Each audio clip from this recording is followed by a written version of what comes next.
This is healing touch. In the book of Luke, chapter 4, verse 18, Jesus said, "The Spirit of the Lord is upon me because he had anointed me to preach the gospel to the poor. He had sent me to heal the broken-hearted, to preach deliverance to the captives, and the recovering of sight to the blind, to set at liberty that are bruised." Verse 19, to preach the acceptable year of the Lord. This is the whole gospel. But from this whole gospel, I pick one again. He has anointed me and sent me to heal.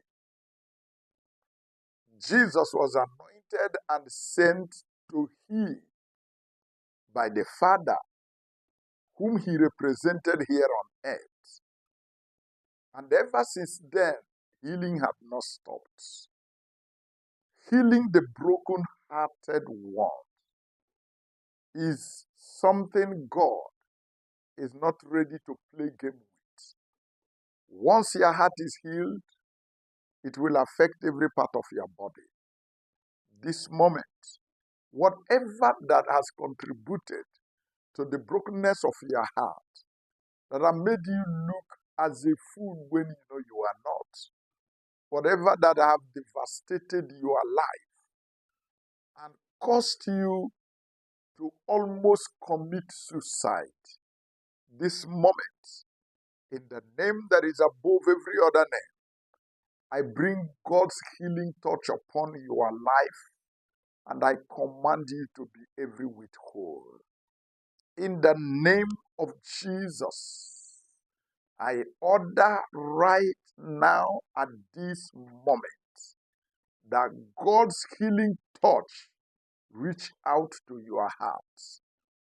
Be healed in the inner man. Be healed from the crown of your head down to the soles of your feet. Be healed and experience God's loving touch of good health.